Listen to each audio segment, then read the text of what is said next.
and a livable wage. I think we need to understand that when you talk about the minimum wage or whatever else, like every job isn't intended to pay a livable wage for an independent individual, right? See, what we lack in our society that existed, right? I'm a researcher and I do analytics and correlations and stuff for a living. So it annoys me when people do false correlations of data. People talk about the buying power of people in the 1950s and the 1960s. What you're missing from that conversation is that people used to have multi-generational households, right? So there were normally like at least two, you had like a mother and a grandmother, right? You had the three generations, including the kids that were working, because people started working at 14 or 15.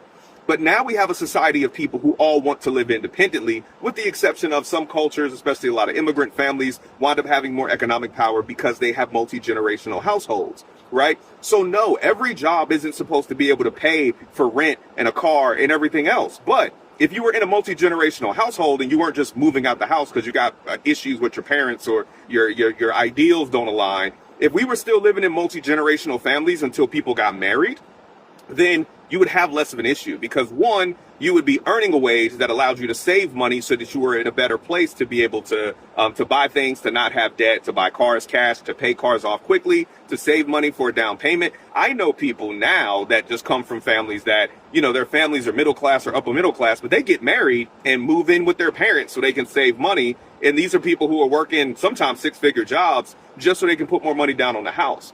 But see, the assumption is, and our mentality in our society is messed up, because now we expect and we assume that everybody who's getting paid a job should be able to live independently. And that's not the way society should structure, because that's not the way society should function. We should live in multi-generational homes, right? But like, we shouldn't have 27 single people living in an apartment complex. I told my daughters, you stay at home until you want to leave. Like, why go pay rent somewhere else when you could live here and save money, unless you just want to go do something that's completely contradictory to the culture and the traditions of our family. And that's what most people are doing. Like, you want to go wild out, you want to go do whatever you want to do, and now you want to be able to have a job to justify those expenses, but you haven't earned the experience, and you don't actually have the skill set to demand that wage. So again, we wouldn't have this problem if everybody wasn't trying to live independently, and where everybody's needing an apartment and everybody needs their own car, and we don't want to collectively work together anymore as a society.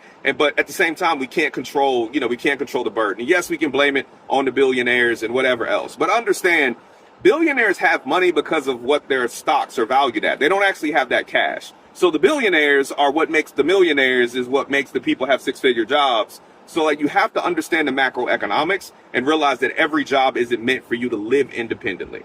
Have a good day.